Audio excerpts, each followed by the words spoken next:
그래서 새 언약은 우리가 알아야 될 것은 새 언약과 옛 언약이 있는데 우리가 알아야 될 것은 새 언약은 옛 언약보다 우선한다는 것을 우리는 알아야 됩니다. 새 언약은 옛 언약보다 뭐 한다고요? 우선한다는 것, 우선한다는 것. 같이 나란히 있으면은 새 언약과 옛 언약이 같이 나란히 있으면은 어떤 것이 우선한다고요? 새 언약이 우선합니다. 새 언약이 옛 언약보다 또한 우세하다는 것을 우리는 기억해야 됩니다. 우선할 뿐만 아니라 또 새 언약이 옛 언약보다 우세하다는 것을 우리는 또 알아야 됩니다. 예를 들면 제가 우리 여기 최 집사님하고 약속을 했어요. 약속을 했는데 내일 목요일 날 오후 4시에 우리 부부하고 저희 부부하고 만납시다 해서 4시에 약속을 잡았습니다. 그 약속을 잡았는데 제가 다이어리를 보니까 내일 4시에 약속이 잡혀져 있는 거예요. 선약이 되어 있는 거예요. 그건 미룰 수 없고 그래서 최 집사님한테 전화해서 제가 내일 4시에 선약이 잡혀져 있으니까 부득이하게 집사님이 괜찮다면은 오후 6시로 약속 시간을 늦췄으면 좋겠습니다 라고 제가 물어봤어요. 그러니까 제 집사님도 별 이유 없이 그렇게 하겠노라고 이렇게 답했습니다. 그렇게 약속을 연기를 했어요. 4시에서 6시로 약속을 연기를 해놓고 있는데 4시에 집사님이 전화 오는 거예요. 목사님 저 여긴데요. 왜 목사님 안 나오세요? 그러면은 제 집사님이 이상한 거예요. 그죠? 왜? 6시에 약속했으니까. 바로 4시에 약속을 했다 할지라도 6시에 제 약속을 했기 때문에 6시가 우세하고 6시 약속이 더 우선한다는 거죠. 이처럼 새 언약이 옛 언약보다 우선한다는 것을 우리는 알아야 되겠습니다. 또 우선할 뿐만 아니라 또 우세하다는 것을 오늘 말씀에서 여기서 해주고 있습니다. 그래서 여러분이 어떤 사건을 만났을 때 어떤 상황이 여러분 가운데 왔을 때 그것을 먼저 여러분 기억 속에서 여러분 생각 속에서 옛 언약의 약속들이 옛 언약의 말씀들이 떠올랐다면은 그러면은 옛 언약의 말씀들로 우리가 반응할 것이 아니라 그 사건과 그 상황에 대해서 우리는 무엇을 바라봐야 돼요? 새 언약을 바라봐야 되는 것입니다. 그래서 새 언약이 우선하기 때문에 새 언약이 우세하기 때문에 그래서 반드시 새 언약에 있는 그 이야기가 어떤 말씀인지 우리는 말씀에서 반드시 점검해 보셔야 됩니다. 과연 내가 떠올린 그 옛 언약의 말씀으로 이것을 해결하고 이것을 헤쳐나가는 것이 그대로 받아들이는 것이 정당한 것인지 아닌지를 우리는 알아야 됩니다. 그래서 우리가 이 옛 언약의 이야기를 할 때 내가 새 언약의 눈으로 조정해서 볼 수 있는 그런 눈이 우리에게 있어야 된다는 거죠. 옛 언약의 말씀을 내 마음에서 떠올랐지만은 우리 눈은 새 언약으로 이 사건을 바라볼 수 있는 눈을 가져야 된다는 것입니다. 우리는 그렇게 보는 것이 마땅합니다. 할렐루야. 그런 것이 또 아니더라도 우리가 알아야 될 것은 옛 언약의 말씀들이 떠올랐다고 한다면 반드시 새 언약의 말씀에서는 뭐라고 말씀하고 있는지 그것을 점검하는 일들이 우리 삶에서 여러분 삶에서 꼭 필요할 줄 믿습니다. 그런데 오늘 성경에서 말하기를 새 언약이 무엇이냐 그거라는 거죠. 새 언약이 뭐라고요? 새 언약은 피의 언약이라고요. 이렇게 말씀합니다. 새 언약은 무엇입니까? 피의 언약입니다. 아멘. 새 언약은 피의 언약이라고 하는 것을 꼭 우리가 기억해야 됩니다. 새 언약은 피의 언약이다. 새 언약은 피의 언약이다. 그럼 피의 언약이 무엇인지 또 우리는 알아야 되겠잖아요. 피의 언약이 과연 무엇인지 우리 알아야 됩니다. 늘 이 2강에서 말씀드릴 때 또 이 피해 언약을 설명할 때 우리가 이해하기 쉽게 만주 쪽에 사는 사람들은 아주 말을 타면서 서로 호전적으로 아주 맹렬하게 말을 타면서 칼을 가지고 싸우는 그런 족속입니다. 그렇다 보니까 서로 이렇게 싸우다 보니까 서로가 나쁜 거예요. 우리도 다 죽게 되고 쟤네도 다 죽게 되고, 그러니까 서로 다 죽게 되고, 그러니까 양쪽의 대표들이 나와가지고 이제 우리는 싸우지 말자.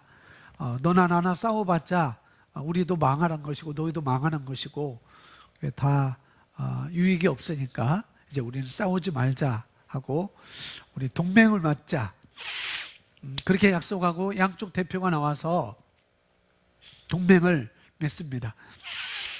이 종이에 이렇게 뭐 지금은 우리가 사인하지만은 그런 사인하는 정도가 아니라 그런 것은 별 의미가 없다는 거죠. 별 의미가 없기 때문에 양쪽 대표가 나와서 많은 사람들 모여 있는 곳에 양쪽 대표가 모여서 중앙 정도가 되겠죠. 가운데에 나와가지고 접시를 하나 준비하고 그 접시에 물을 조금 담아놓고 한쪽 대표가 자기 칼을 단검을 뽑아가지고 자기 손바닥을 째는 거죠. 그럼 뭐가 나오겠어요? 피가 나오겠죠. 물이 나오는 게 아니고 피가 나올 거예요. 그 피가 나오는 것을 그냥 내버려 두지 않고 그냥 그 가운데에 있는 접시에 피를 담게 됩니다. 한 방울, 두 방울, 세 방울, 뭐 몇 방울 떨어지게 했고, 또 이쪽 대표도 자기 칼로 손바닥을 째가지고 동일하게 그 접시에 자기 피를 떨어뜨린 다음에 그걸 섞어가지고, 그냥 놔두는 게 아니고 섞어서 이제 그걸 핏물을 마시게 되는 거죠. 피를. 이쪽 대표도 피를 마시고 이쪽 대표도 피를 마시고, 그래서 이제는 우리가 피로 동맹을 맺었다. 우리는 혈맹이다 라고 이렇게 얘기해서 이제는 그 의미는 바로 너나 나는 하나라는 거죠. 피로 맺은 동맹이다 해서 하나라 이렇게 이야기를 합니다. 그래서 피에 맞은 혈맹이라는 그 의미 속에, 하나라는 의미 속에 또 다른 특징이 있다면은 우리는 동맹이니까 내가 배신하면은 죽는 거야. 나도 배신하면은 죽는 거다라는 그런 의미가 있고요. 또 하나는 뭐냐면은 우리나라에 적군이 쳐들어왔는데, 그래서 우리나라에 적군이 쳐들어왔는데 동맹을 맺은 그 동맹 나라에 군사를 요청해서 너희 군대를 좀 갖고 와서 우리가 지금 힘들게 됐으니까 우리를 와서 도우라 라고 할 때 와서 도우는 것이고, 내가 힘들 때 나도 내 군대를 갖고 가서 너희를 도울 것이다 라는 그런 혈맹의 그런 의미가 있습니다. 근데 왜 그렇게 하느냐면은, 왜 배신하면은 죽어도 말을 못하는가? 왜 적군이 쳐들어왔을 때 와서 도와줘야 되는가? 그 이유는 단 하나라는 거예요. 하나밖에 없습니다. 그게 뭐예요? 피언약. 피언약은 하나라는 것입니다. 너나 나는 하나다. 그런 의미 때문에 그런 것입니다. 그래서 새 언약은 무슨 언약이라고요? 피의 언약이고, 피의 언약의 핵심은 뭐라고요? 하나됨이라는 거예요. 새 언약은 피의 언약이고, 피의 언약은 새 언약이고, 그 피의 언약의 핵심은 하나됨이라는 것을 말합니다. 하나됨. 그것을 우리는 동일시라고 또 이렇게 말하고 있습니다. 동일시라고 말하고 그렇게 표현하고 있고요. 피의 언약은 무엇이라고 하냐면은 하나됨이라는 것. 결혼식 순서에 저희도 그랬습니다. 결혼식 순서에 거의 이제 줄에서 끝나고 이제 주례하는 분이 결혼 서약을 하게 되죠. 신랑 누구누구는, 신부 누구는 머리가 팥불이 되도록 죽도록 살아가겠느냐라고 결혼 서약을 하고, 그다음에 결혼 선언문을 이렇게 얘기를 하잖아요. 바로 이 피의 언약이, 바로 결혼 혼인 서약이 피의 언약에서 유래됐다는 것을 또 우리가 알 수가 있습니다. 그래서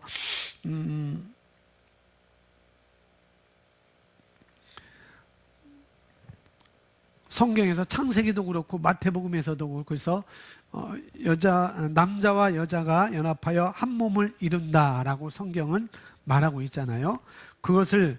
그게 바로 결혼인 것이고, 한 몸을 이룬다는 것입니다. 한 몸을 이룬다는 것이 뭐냐? 하나가 된다는 거죠. 하나됨을 말하는 것입니다. 이게 다 어디에 기초한 거라고요? 피의 언약.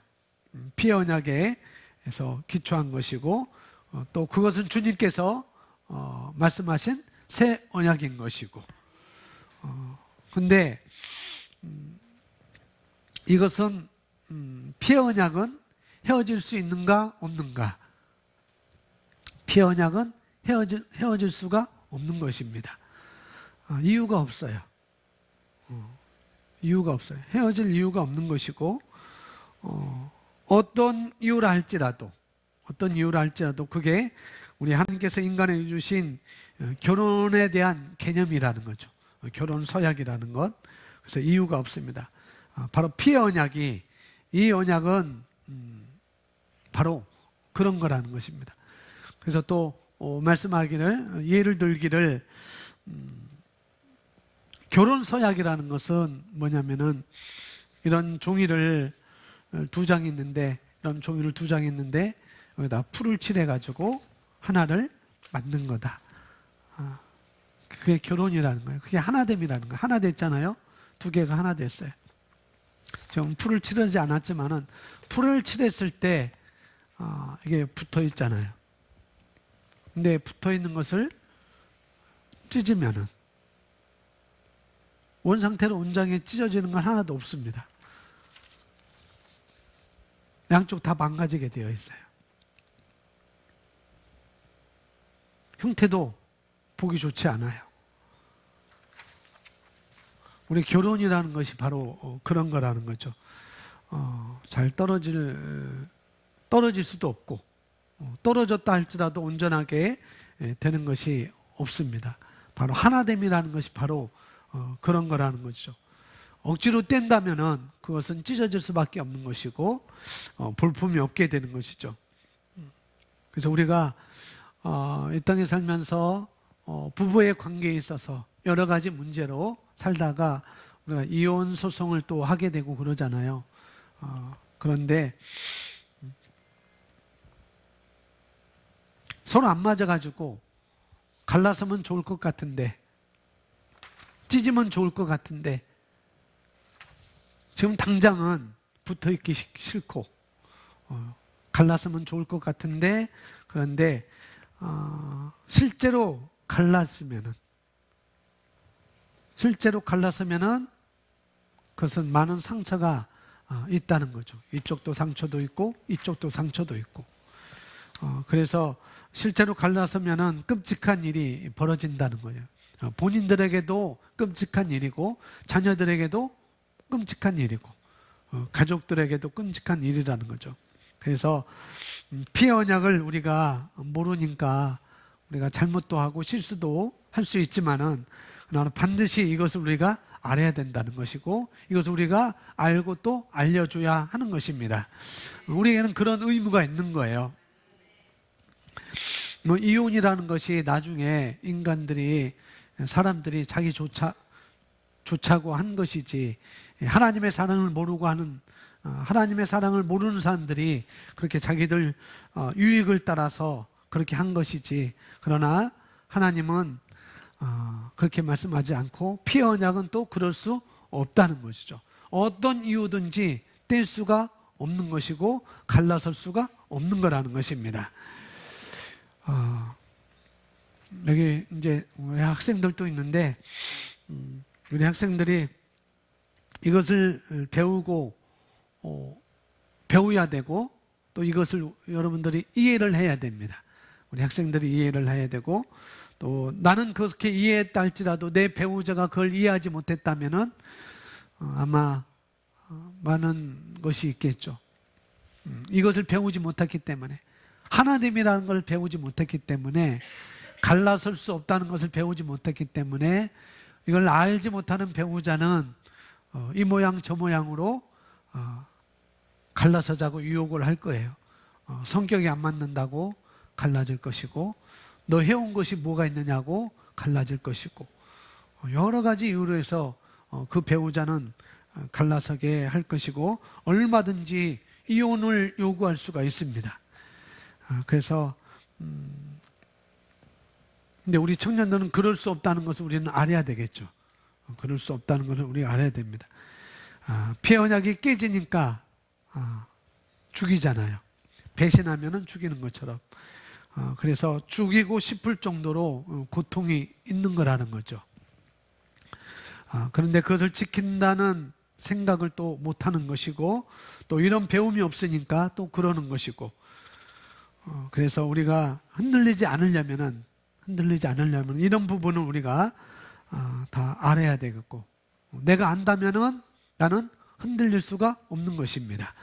내가 이걸 배우고 있으면은 아무리 상대방이 그런다 할지라도 나는 흔들리지 않고 그것을 막아설 수 있고 또 그것을 회복할 수가 있는 거라는 거죠. 그래서 내가 누구이냐? 내가 주님과 하나가 되었다. 그걸 인식하는 것이고 내 안에 주님이 살아요. 그런 것이고 내 안에 그분의 생명이 있습니다. 나의 삶은 아름답습니다. 내게 그분의 아름다움이 있습니다. 우리는 주님과의 피해 언약 안에 들어갔습니다. 그런 인식에서 우리가 흔들리지 않는 것입니다. 그게 피해 언약인 것이고 새 언약인 것이고 우리가 결혼 생활인 것입니다. 자, 1번 우리 다 같이 한번 읽어보겠습니다. 시작. 제자들이 잔을 마신 것의 의미는 하나됨. 제자들이 잔을 마신 것의 의미는 하나됨. 고린도전서 11장 25절 우리 함께 고백합니다. 식후에 또한 그와 같이 잔을 가지시고 이르시되 이 잔은 내 피로 세운 새 언약이니 이것을 향하여 마실 때마다 나를 기념하라 하셨으니. 왜 주님께서 제자들과 잔을 나누셨는지 이제 의미를 아시겠죠? 제가 설명했으니까 새 언약, 피해 언약 또 예를 들어 결혼 서약까지 결혼 혼인 서약까지 예를 들었으니까 왜 예수님께서 제자들과 잔을 나누셨는지 이제 우리는 의미를 알았습니다. 그것이 어떤 의미인지 알았습니다. 그래서 이 잔은 나의 피로 세우는 새 언약이라고 말씀하시면서 너희가 이 잔을 나와 함께 나눠 마시는 것은 그건 나와 의미가 있다는 거예요. 즉 예수님과 의미가 있다는 것이죠. 이 잔을 마시는 것은 예수님과 의미가 있다고 하신 것입니다. 그게 뭐라고요? 하나가 된 거라고요. 하나가 된 거. 여러분이 성찬절을 참여할 때 그것을 우리가 잔을 마시면서 그것을 새기는 것입니다. 예수님이 그냥 피 흘리셨어 얼마나 아프셨을까 그것을 우리가 인식하고 기억하는 것도 좋지만 우리는 더 나아가서 잔을 마실 때 주님과 내가 하나가 되었다는 것을 우리가 인식하는 것입니다. 그리고 우리는 주님과 그 피의 언약 안에 들어가 있다는 것을 인식하는 것이죠. 2번, 제자들만 예수님과 하나가 된 것이 아니고 모든 믿는 자들이 예수님과 하나가 된 것입니다. 요한복음 17장 20절 말씀, 21절 말씀 고백합니다. 내가 비옵는 것은 이 사람들만 위함이 아니요 또 그들의 말로 말미암아 나를 믿는 사람들도 위함이니 아버지여 아버지께서 내 안에 내가 아버지 안에 있는 것 같이 그들도 다 하나가 되어 우리 안에 있게 하사 세상으로 아버지께 나를 보내신 것을 믿게 하옵소서. 아멘. 그들도 다 하나가 되어 따라 고백합니다. 그들도 다 하나가 되어 모든 민자들이 예수님과 하나가 되게끔, 제자들만 예수님과 하나가 된 것이 아니라 그들도 다 하나가 되어 우리들이 예수님과 하나가 되었습니다. 우리들이 예수님과 하나됨입니다. 주님과 하나됨이 새 언약의 핵심이라고 이야기했는데, 주님과 하나가 되가 그러면 주님과 하나가 되는 것이 무엇이냐 이거죠. 주님과 하나가 되는 것이 무엇이냐. 수차례 말씀드렸습니다. 주님과 하나가 되는 것이 무엇일까요? 주님과 하나가 되는 것. 뭐예요?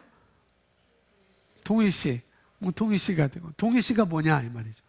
그럼 동일시는 이 말이에요. 주님과 하나가 되는 건 다른 표현으로 동일시인데, 그럼 그 동일시가 뭐냐요? 뭐와 동일시냐 이 말이죠. 말씀과 내가 하나가 되는 것. 그게 바로 주님과 하나가 되는 것입니다. 주님과 하나가 되어야, 우리는 주님과 하나가 되어야 됩니다. 우리는 주님과 하나가 되어야 됩니다. 라고 우리가 그런 말을 들을 때 우리는 생각할 게 뭐냐? 말씀과 내가 하나가 되는 거구나. 그걸 우리는 알아야 되겠습니다. 말씀과 하나가 되는 것은 또 뭐냐면은, 말씀 안에서 말하는 말씀이, 성경에서 말하는 말씀이 내게 사고방식이 되는 것입니다. 또 다른 말로 인식이 되는 것입니다. 그렇게 사고방식이 되어서, 그렇게 인식이 되어서 내가 말씀처럼, 말씀에서 말하는 것처럼 그렇게 생각하고 그렇게 말하고 그렇게 기능하는 것이 바로 주님과 하나가 되었다라고 말하는 것입니다. 그러니까 우리가 주님과 우리가 말씀과 하나가 되면은 우리에게는 두려울 것이 없습니다. 사도행전에 주님과 말씀과 하나가 되고 성령님과 하나가 되니까 그들에게 두려움이 없었어요. 그들에게 두려움이 없었어요. 바로 우리도 말씀과 하나가 되면은 우리에게 두려움이 없어지는 것이 아니라, 말씀과 하나가 되면은 두려움이 뭔지 모른다는 것입니다. 두려움이 없어지는 게 아니에요. 없어지는 게 아니고 내게 두려움이 뭔지 모르는 거예요. 할렐루야. 문제가 있는데 문제가 뭔지 몰라요. 이게 문제인지 아닌지. 왜? 우리는 말씀으로 기능할 수 있기 때문에. 할렐루야. 그것이 바로 말씀과 하나가 된 것이고 주님과 하나가 된 그런 결과라고 볼 수가 있습니다. 3번 있습니다. 3번 시작. 예수님이 제자들과 맺을 수 있는 최고의 언약으로 인해 예수님이 그들을 위해 죽을 수 있도록 하였습니다. 아멘. 예수님이 제자들과 맺을 수 있는 최고의 언약, 제자들과 맺을 수 있는 최고의 언약, 그것이 무슨 언약이라고 그랬어요? 피의 언약이라고 그랬습니다. 그 언약으로 인해서, 그 피의 언약으로 인하여서 그 언약이 뭘 의미하는지 예수님이 아셨다는 거예요. 피의 언약이 무엇인지, 새 언약에 의미하는 것이 무엇인지 예수님이 아셨다는 것입니다. 그리고 그 피의 언약으로 인하여서 그 새 언약으로 말미암아 어떤 효과가 있는지도 예수님은 아셨다는 것이죠. 그것은 하나님이 우리 인류에게, 하나님께서 우리 사람들의 삶 안에 들어와서 사람 하나하나를 도울 필요가 없었다는 거죠. 그냥 예수님이 사람 하나하나를 도울 필요가 없었다는 거예요. 왜? 하나가 되면은 되니까. 그래서 그 언약의 의미를 예수님은 아셨다는 것입니다. 그런데 하나가 되었으니까 이제는 예수님께서 살아계실 때 갈릴리 베세다에도 가시고 가나 혼인잔치에도 가시고 가셔서 한 사람 한 사람씩 도우셨잖아요. 그죠? 한 사람 한씩 도우셨어요. 백부장도 도우시고 혈류병 앉은 여인도 도우시고 한 사람 한씩 도우셨는데, 이 언약으로 인하여서, 피의 언약으로 인하여서 이제 하나가 되었기 때문에 이렇게 일일이 하나하나 찾아다니면서 주님이 도울 필요가 없었다는 것입니다. 우리가 그것을, 하나가 된 것을 우리가 인식하고 우리가 기능만 한다면은 그 결과가 우리에게 나타나는 것이죠. 우리 주님과 우리가 하나가 된다는 것을 마귀가 알았다면은, 마귀도 그걸 몰랐다는 거죠. 마귀도 속았어요. 주님과 우리가 하나가 될 것을 알았다면은 마귀가 아마 주님이 죽으시는 것을 그렇게 열렬하게 힘쓰지 않았다는 것이죠. 마귀는 몰랐습니다. 하나가 될 줄 알았다면은, 주님과 우리가 하나가 될 줄 알았다면은 예수님을 죽게 내버려 두면은 안 되잖아요. 예수님이 죽으시면은 우리 각 사람에게 합하여서 죄 문제를 해결할 것이고, 그 다음에 죄의 권세를 다 깨뜨린 다음에 우리가 하나가 될 것을 알았다면은, 저와 여러분과 하나가 될 것을 알았다면은 마귀는 절대 예수님을 죽이지 않았을 거라는 거죠. 영화 중에 터미네이터 2, 3 이렇게 보면은 거기 터미네이터로 나오는 아놀드 슈왈제네거인가요? 제네거 맞아요? 그 사람이 주인공인 존 코넌가 그 사람을 보호하잖아요. 다른 터미네이터가 이 주인공을 존 코넌을 죽이지 못하도록 아놀드 슈왈츠네거인가 그 사람이 그 터미네이터가 보호하잖아요. 존 코넌을. 이처럼 예수님이 죽으심으로 말미암아 우리가 하나가 된다는 것을 마귀가 알았다면 아마 마귀도 여전히 보호했을 거라는 거죠. 네, 마귀는 그것을 몰랐습니다. 죽으면 큰일 나니까, 예수님이. 죽으면은 큰일 나니까.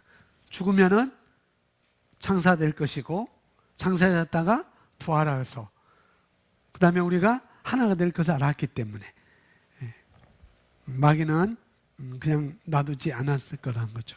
죽도록 그렇게 하지 않았을 거라는 거죠. 마귀는 그걸 몰랐습니다.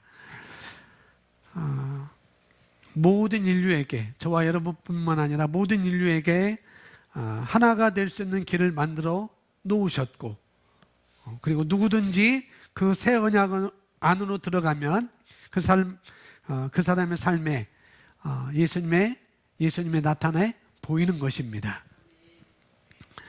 이것을 사도 바울이 깨닫던 것이 바로 그 계시였던 것입니다.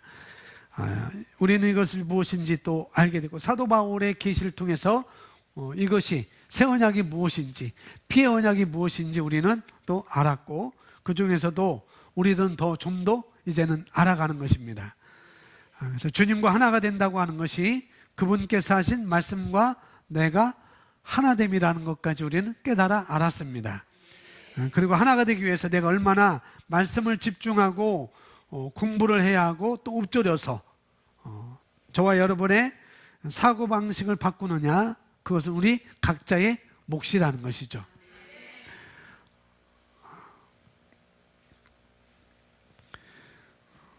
내 목적이 무엇이고 내 목표가 무엇인가, 그것은 어떻게 해서든지 말씀과 내가 하나가 되는 것, 목적도 그거고 목표도 그거고.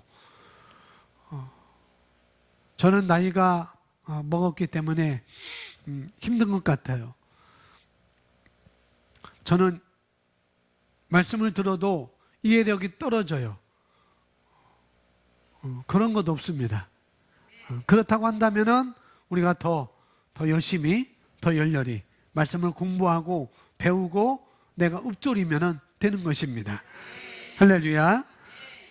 그리고 이것을 내가 성취하리라, 이걸 내가 취하리라. 그렇게 우리는 말씀과 하나가 되는 것, 그것이 중요한 것입니다. 4번 보겠습니다. 4번. 누가 십자가로 가고 못 박혔고 장사되고 일어났는가? 여기에 대해서 로마서 6장 3절부터 5절 말씀에 너무나 잘 우리에게 말씀해 주고 있습니다.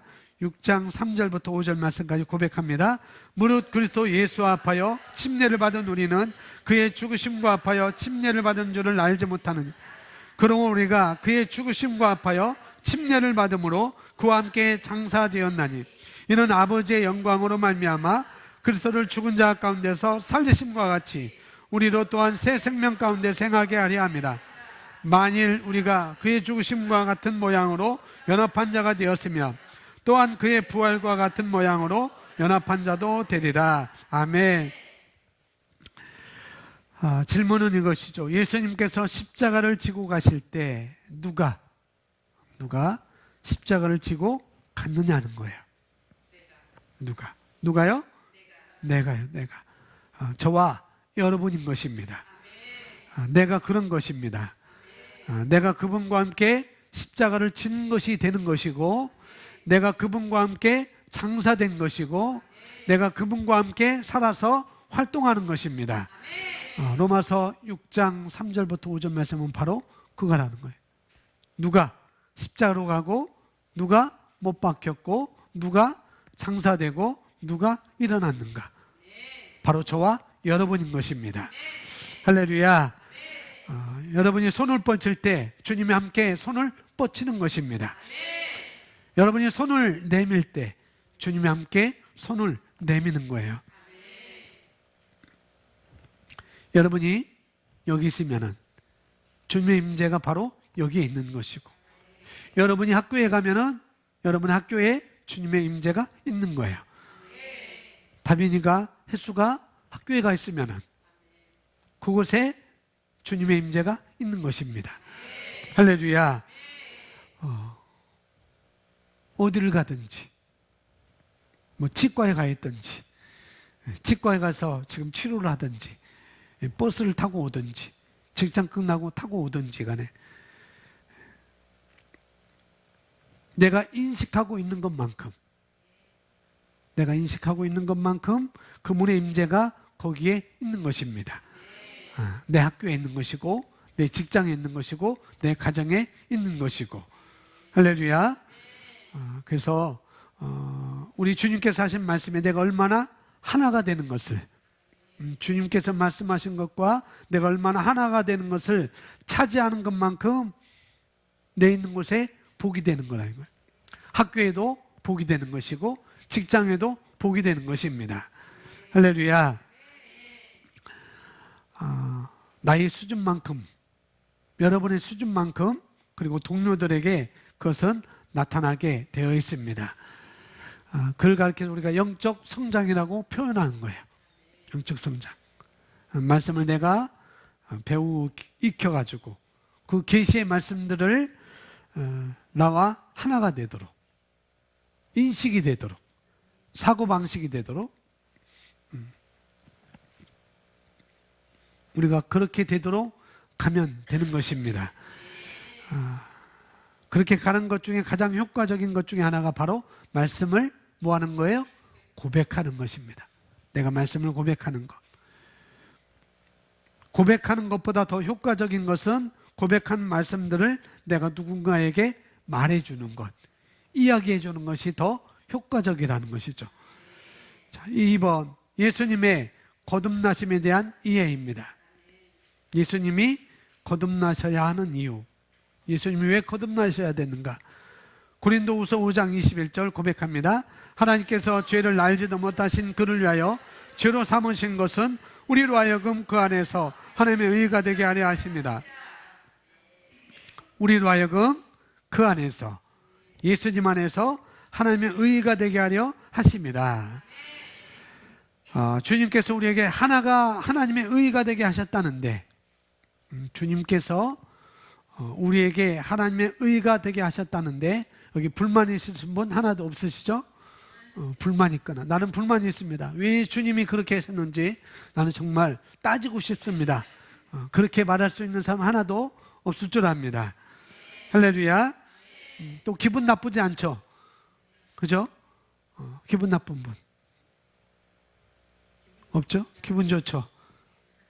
우리로 하여금 나로 하여금 저와 여러분으로 하여금 그 안에서 예수님 안에서 하나님의 의의가 되게 하려 하심이라.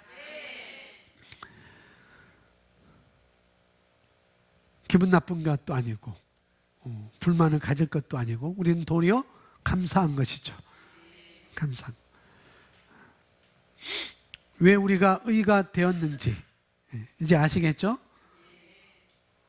왜 우리로 의가 되게 하셨는지, 내가 왜 의라고 인식하는 것이 그게 너무나도 마땅하다는 것을 우리는 아셔야 됩니다.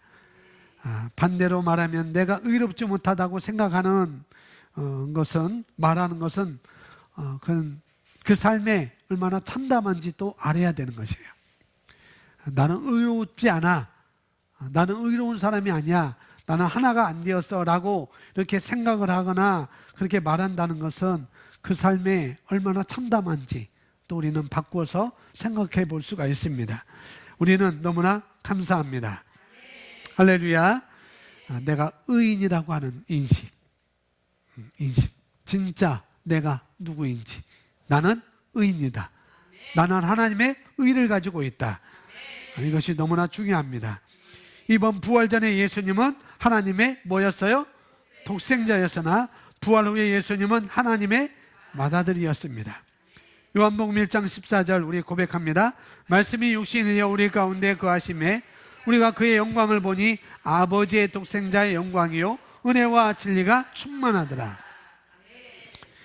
부활 전에 예수님은 하나님의 독생자였습니다. 아버지의 독생자였다는 거죠. 그러나 부활 후에 예수님은 하나님의 맏아들이 되었습니다. 요한계시록 1장 18절에 곧 살아있는 자라. 누가요? 예수님이. 내가 전에 죽었노라 볼지어다 이제 세세토록 살아있어 사망과 음부의 열쇠를 가졌노니. 예수님이 부활하신 것을 말씀해 주고 있어요. 요한계시록 1장 5절 또 충성된 증인으로 죽은 자들 가운데서 먼저 나시고. 누가요? 예수님이 부활하셨습니다. 또 땅의 임금들의 뭐가 되셨어요? 머리가 되셨어요. 누가? 예수 그리스도로 말미암아. 예수 그리스도가 그로 말미암아 이제 은혜와 평강이 너희에 있기를 원하노라. 우리를 사랑하사 그의 피로 우리 죄에서 우리를 해방하시고. 히브리서 5장 5절 또 이와 같이 그리스도께서 대제사장 되심도 스스로 영광을 취하심이 아니요 오직 말씀하신 이가 그에게 이르시되 너는 내 아들이니 내가 오늘 너를 낳았다 하셨고. 부활하신 예수님을 이전에는 부활 전에 예수님을 독생자라고 말씀하셨는데 부활하신 이후에 예수님은 뭐라고 했어요? 너는 내 아들이니. 아들인데 맏아들로 부르셨다는 거죠. 맏아들이 되었다는 것. 부활하기 전에는 예수님은 하나님의 말씀이었고 또 하나님이셨고 또 그 말씀이 육신이 되어 오신 하나님의 독생자였습니다.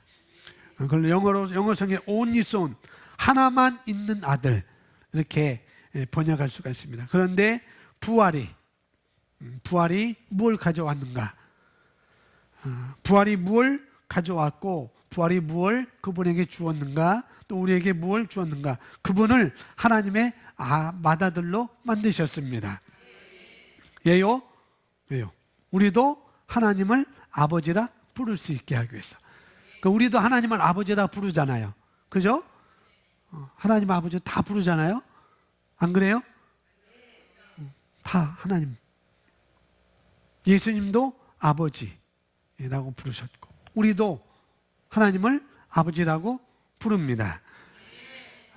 그래서 그분과 우리가 하나가 된 것뿐만 아니라 그분의 어떻게 말하면은 형제가 되는 것이고 또 그분의 가족이 되는 것이고 그분의 구성원이 된 것입니다. 그래서 우리 영적 존재들의 실제를 여기서 말씀해 주고 있는 것입니다. 우리 진짜 내가 누구인지, 하나님의 자녀가 되었다는 것, 그분의 부활하심으로 말미암아 우리가 하나님의 자녀가 되었습니다. A번 보면 예수님께서 거듭나실 때 혼자 일어나지 않으셨습니다. 로마서 6장 8절 고백합니다. 만일 우리가 그리스도와 함께 죽었으면 또한 그와 함께 살 줄을 믿노니. 로마서 6장 3절부터 나오는 말씀. 누가 십자가로 갔고, 누가 창사되었고, 누가 부활했고, 누가 일으킴을 받았는가? 바로 우리라는 거죠. 저와 여러분인 것입니다. 그래서 그와 함께 살 줄을 믿노니. 예수님께서 거듭나실 때 혼자 일어나지 않으시고 우리도 함께 일어났습니다. 우리도 함께 거듭났다는 것이죠. 에베소서 2장 4절에서 5절 말씀 보면은 긍휼이 풍성하신 하나님이 우리를 사랑하신 그 큰 사랑을 인하여 허물로 죽은 우리를 그리스도와 함께 뭐 하셨고? 할렐루야.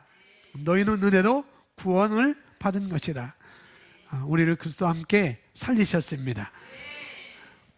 골로새서 2장 11절 12절 말씀 고백합니다.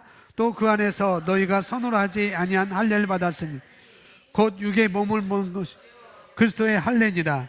너희가 침례로 그리스도와 함께 장사되고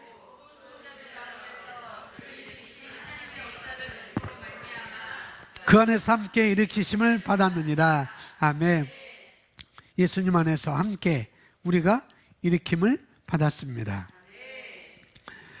갈라디아서 2장 20절 너무나 유명한 말씀이죠. 3번 새로운 피조물에 대한 정확한 이해입니다. 새로운 피조물에 대한 정확한 이해. 저와 여러분이 거듭났을 때, 우리 육체가 거듭난 것이 아니라 우리 영이 거듭난 것입니다. 나의 영이 거듭난 것, 그걸 가리켜서 우리가 새로운 피조물이다라고 이렇게 성경에서 말을 하고 있습니다. 1번 읽어봅니다. 그리스도인은 구원받은 죄인이 아니라 전에 존재한 적이 없었던 새로운 피조물. 고린도후서 5장 17절 그러므로 누구든지 그리스도 안에 있으면 새로운 피조물이라. 옛 것들은 지나갔으니 보라 모든 것이 새롭게 되었도다. 아멘. 저와 여러분은 전에 존재한 적이 없었던 새로운 피조물입니다. 전에 존재한 적이 없었던 새로운 피조물이라는 것. 자, 이 말씀은 지금 나의 본성을 말하는 거예요. 내 육신을 말하는 게 아니고 나의 본성을 말하는 거라는 거죠.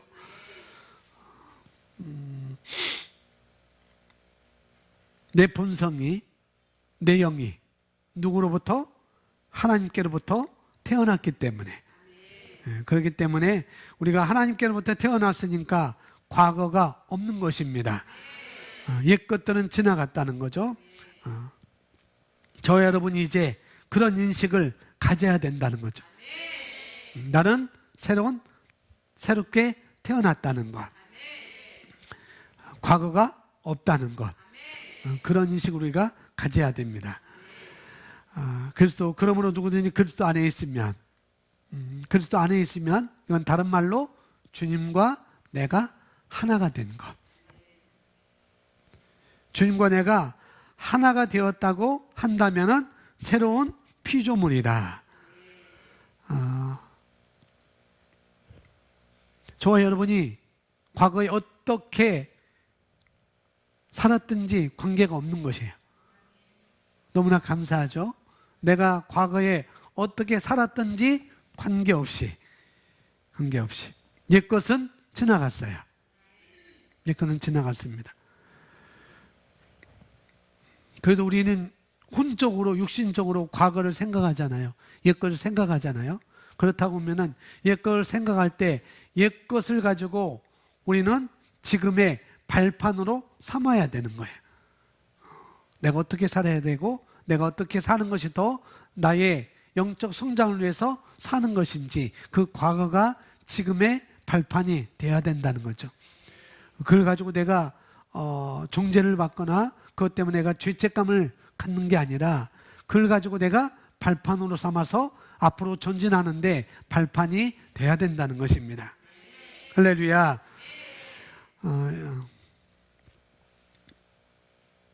말씀하는데 새로운 피조물이라 옛 것들은 지나갔으니 보라 새 것이 되었도다.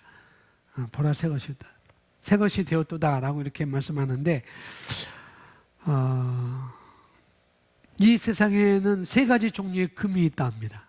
세 가지 종류의 금이 있는데 그 중에 하나가 지금이라는 금이래요. 지금 옛 것들은 지나갔어요. 지금은 뭐예요?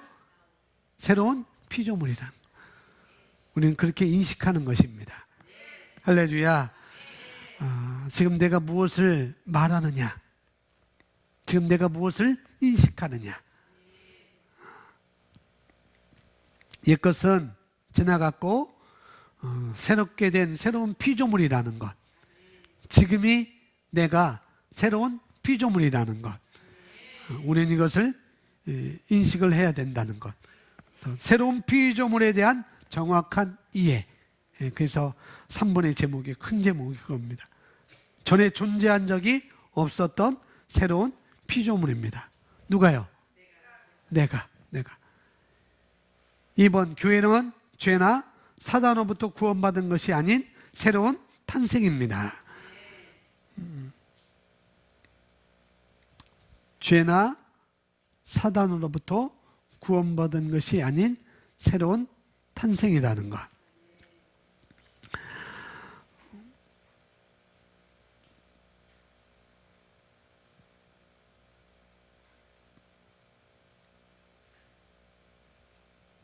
우리가 과정으로 보면은 구원받은 과정으로 보면은 전에는 죄인이었지만은 우리가 의인이 되었어요. 과정은 그렇지만은 그러나 그런 것으로 여기서 말씀하는 게 아니고, 그래서 우리가 죄인으로부터 구원받은 게 아니라는 거죠. 과정은 그렇지만은 우리는 뭐냐? 우리는 내가 태어나서 눈 떠보니까 새롭게 태어난 거예요. 내가 태어나서 눈 떠보니까 옛것은 없던 거예요. 바로 새 것으로부터 시작된다는 것을 여기서 우리에게 말해주고 있는 것입니다. 눈 떠보니까 나는 죄인이 아니라 과거가 있던 것이 아니라 나는 의인인 것입니다. 과정이 아니라 나는 의인인 거예요. 과정을 통해서 의인이 된 게 아니라 우리는 전혀 새롭게 태어난 종족이라는 것이죠. 새로운 피조물이라는 것입니다. 할렐루야. 3번 읽어보겠습니다. 시작. 우리는 하나님과 언약 관계에 있는 것이 아니라 언약의 열매들입니다. 어떻게? 야고보서 1장 18절 말씀으로 우리를 낳으셨으니. 무엇으로서? 말씀으로서.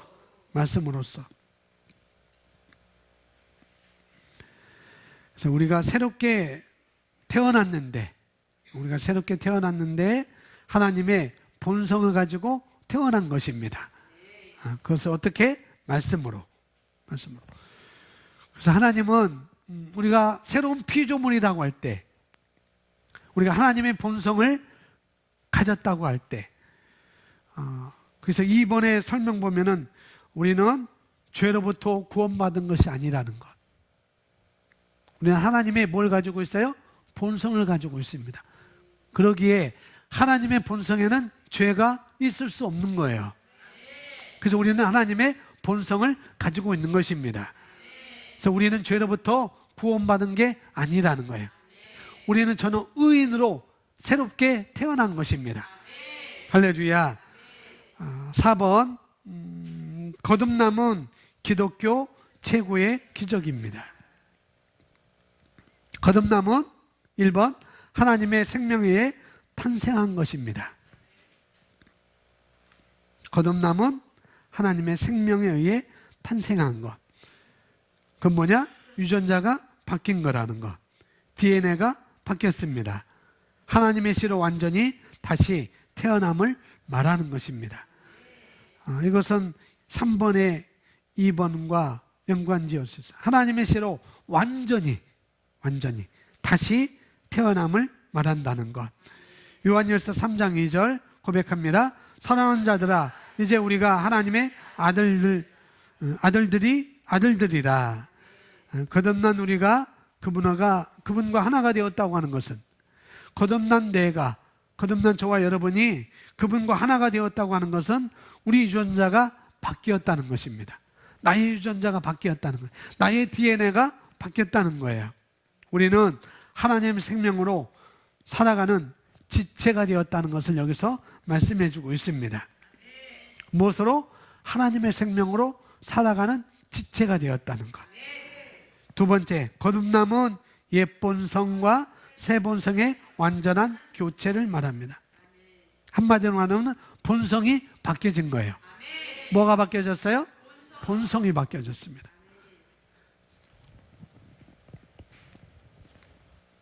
본성이라는 것, 본성을 다루고 있다는 걸 알아야 됩니다. 본성이 바뀌어졌습니다.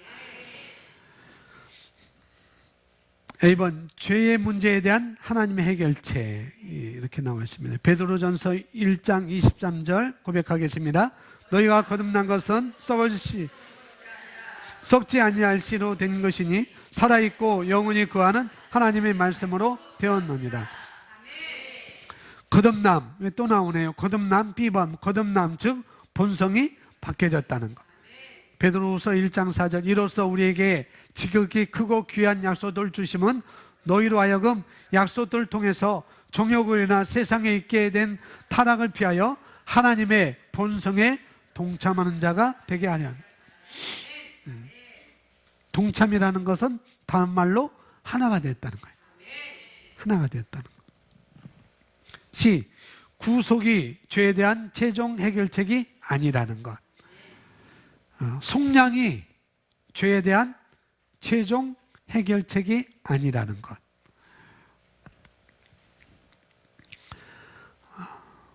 3번 읽어보겠습니다. 우리가 거듭난 생명은 예수님께서 부활하신 생명과 같습니다. 그러므로 우리의 새 생명은 사단, 질병, 가난보다 우세합니다. 아멘. 예수님께서 부활하실 때 사단도 이기시고 질병도 이기시고 가난도 이기셨습니다. 그렇기 때문에 예수님께서 우리가 거듭난 생명은, 나의 본성은, 나의 생명은 예수님께서 부활하신 생명과 하나라는 것, 같다는 것. 그렇기 때문에 예수님께서 그러하심과 같이 우리의 새 생명도 예수님과 같이 사단도 이기는 것이고, 사단보다도 우세한 것이고, 질병보다도 우세한 것이고, 가난보다도 우세한 것입니다. 할렐루야. 자, B번 고린도전서 15장 45절 우리 읽어보겠습니다. 첫사람 아담은 살아있는 혼이 되었다함과 같이 마지막 아담은 살려주는 영, 생명을 주는 영, 번식하는 새 피조물, 복음, 새 생명을 통이 되었느니라. 아멘. 마지막 아담 예수 그리스도는 살려주는 영이 되었다. 이것은 생명을 말하는 것입니다. 하나님의 생명이고 아들에게 있는 생명, 그 생명이 우리 안에 있어야 그 생명은 살려주는 영이라고 말하고 있습니다. 어떤 의미가 있는가 하면은 생명을 주는 영이라는 것, 또한 번식하는 영, 새로운 피조물. 번식하고 증가하는 것은 바로 생명이 있기 때문이 그렇습니다. 어저께 들었죠? 토끼는 번식을 너무 잘해요. 코끼리는 몇 년? 몇 년에 하나? 한 마리? 3년에? 2년에? 다 들었을 텐데. 번식. 왜? 생명이 있기 때문에. 2년이든 3개월이든 6개월이든 생명이 있는 것은 번식하게 되어 있습니다. 할렐루야. 목양실에 있는 그 나무, 생명이 있기 때문에 계속 새싹이 나오는 거예요. 새잎이 번식하는 거예요. 뭐 때문에? 생명이 있기 때문에. 생명. 우리 안에 있는 하나님의 생명으로 말미암아, 저와 여러분 안에 있는 하나님의 생명으로 말미암아 우리는 번식하고 증가하고 탁월하고 성장하고 발전하는 것입니다. 그래서 여러분을 만나면은 여러분을 통해서 그 생명이 살아나게 되어 있어요. 그 생명이 번식하게 되어 있습니다. 그 사람이 발전하게 되어 있습니다. 그 사람이 성공하게 되어 있어요. 할렐루야. 그래서 우리는 그런 인식을 갖고 있어야 됩니다. 무엇이든지 내게 오면 번식한다. 무엇이든지 내게 붙으면 확장되어진다. 무엇이든지 내가 있으면 살아난다. 나와 함께 하면 힘이 있어진다. 그런 인식 가운데 살아야 되는 것입니다. 할렐루야. C번은 그냥 읽어보겠습니다. 시작. 거짓자 체계란, 거짓자란 지속적으로 존재하는 착각으로서 뇌나 신경 조직 속에 저장되어 있는 습관적 행동 형태와 정서적 습관들이 쌓인 것입니다. 컴퓨터 프로그램처럼 그들은 인생의 어떠한 특정 시점에서 어떤 상황에 부딪힐 때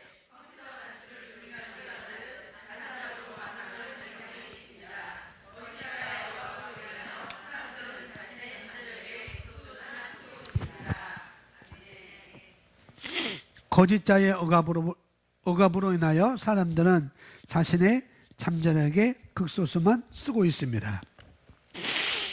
그러나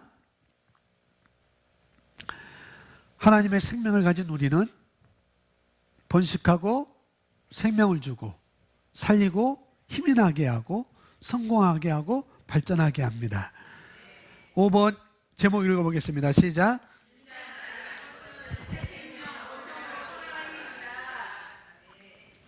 진짜 나를 아는 것은 무엇을 살아가는 거예요? 새 생명으로 살아가는 것이 진짜 나를 알고 있는 거라고 이야기하고 있습니다. 진짜 나는 새 생명으로 살아가는 것이 마땅하다는 거예요. 그게 저와 여러분의 본질인 것입니다. 자, 그렇다면 새 생명으로 살아가려면은 그것은 말씀과 하나가 된 삶을 사는 것이고, 그렇죠? 내가 새 생명으로 살아가려면은 말씀과 내가 하나 된 삶을 사는 것입니다. 또 그것이 뭔지 우리는 알아야 되겠죠. 그러한 인식들을 반드시 내가 여러 과정을 통해서 그걸 통과를 해야 되고, 또 우리가 그런 과정을 통해 하나라도 내가 새 생명으로서 살아간다는 것, 또 내가 말씀과 하나 된 삶을 산다는 것, 그런 모든 과정 속에서 그런 과정을 통과해가면서 우리는 알아가는 것이고 내가 취하는 것입니다. 내가 말씀과 하나를 이루어야 된다는 것. 내가 말씀과 하나가 이루어야 되는데, 그런데 왜 나는 안 이루어지는가? 내가 말씀과 하나가 나는 왜 안 이루어지는가? 그것은 늘 말씀드리면 내가 그 말씀에 대해서 깃발을 꽂지 않아서 그런 것입니다. 내가 말씀에 깃발을 꽂지 않아서. 이 깃발을 꽂으면은 우리는 거기에서 살 수가 있는 거예요.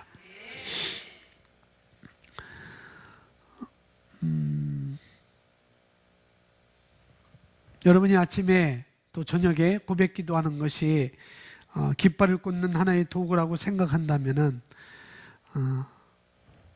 그것이 깃발을 꽂는 거라고 한다면, 저녁 때 내가 새 생명으로 살아가는데 그것이 깃발을 꽂는 거라고 한다면은 제가 조금 요즘 게을러졌습니다. 아침 나오는 걸 일찍 나오는 걸 제가 못 하고 있어요. 그렇다고 한다면은 깃발을 이것이 꽂는다라고 내가 생각한다면은 우리는 핑계가 될 수가 없는 것이죠.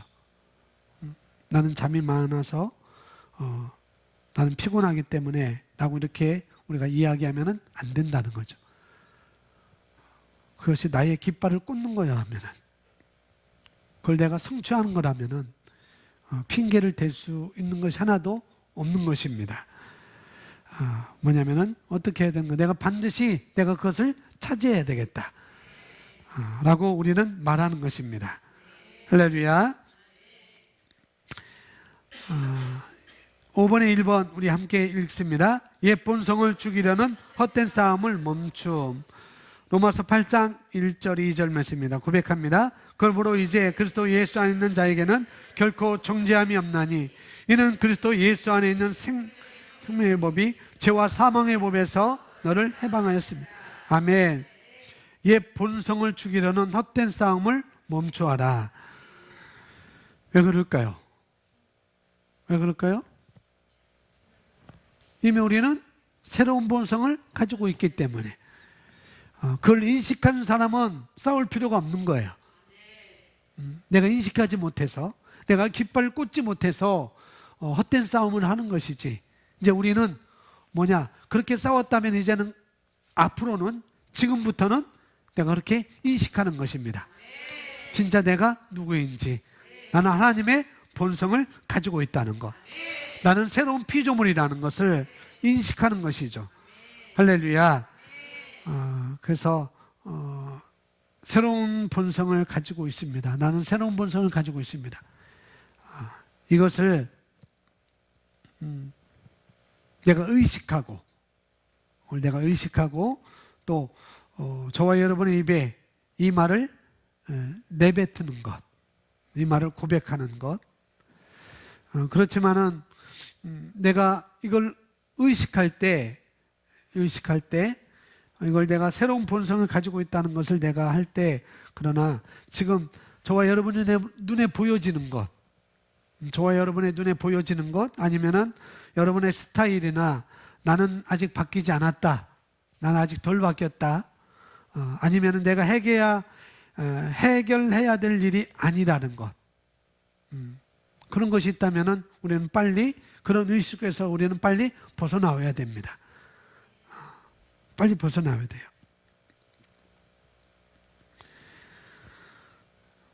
(2번) 보면은 이렇게 나와 있습니다. 거듭난 새 생명을 인식하는 것. 옛 본성을 죽이는 헛된 싸움에서 멈추어라. 그러면은 거듭난 새 생명을 인식하는 것입니다. 그 거듭난 새 생명은 어떻게 나에게 주어졌는가? 1번, 예수님이 하신 일로. 예수님이 하신 것 뭐예요? 그분이 죽으시고 장사되시고 부활하신 것, 그것으로 인해서 내가 하나가 되었다는 것. 그 다음에 진리가 너희를 자유케 하리라. 진리가 너희를 자유케 하리라. 진리는 하나님의 말씀인 것이고, 또 하나님의 말씀은 또 예수님인 것이죠. 이미 말씀과 내가 하나가 되었어요. 우리는 말씀과 하나가 되었어요. 그래서 우리는 자유한 것입니다. 나는 자유한 거야 라고 인식하는 거예요. 내가 거기에 애쓸 필요가 없습니다. 자유하려고 애쓸 필요가 없다는 거예요. 인식이 중요한 것이고 의식이 중요한 거라는 거죠. 거기부터 우리는 출발하는 것입니다. 그래서 새 생명을 성장시키고 밖으로 나타나도록 뭐라고요? 훈련을. 어떻게? 말씀을 고백하고 인식함으로, 믿음으로. 회심자의 착각. 이건 나중에 설명드리겠고요. 4번, 하나님처럼 기능하는 훈련. 하나님처럼 기능하는 훈련. 하나님 어떻게 기능하셨는지, 예수님이 어떻게 기능하셨는지, 그것을 우리는 훈련하는 것입니다. 예수님이니까, 하나님이니까 그게 아니고 우리는 하나님과 하나가 되었다는 것, 우리는 하나님의 생명을 가지고 있다는 것, 하나님의 본성을 가지고 있다는 것을 인식하면은 인식할수록 우리는 그분과 같이 우리는 기능할 수가 있는 것입니다. 예수님이니까 아니고 우리는 예수님과 하나가 되었어요. 새 언약으로 말미암아, 피의 언약으로 말미암아 우리는 하나가 되었다는 것. 그래서 우리도 그렇게 기능할 수가 있는 것입니다. 본성을 알고 가는 것이요. 본성. 나의 본성이 무엇인지, 진짜 내가 누구인지 알고 가는 것입니다. 할렐루야.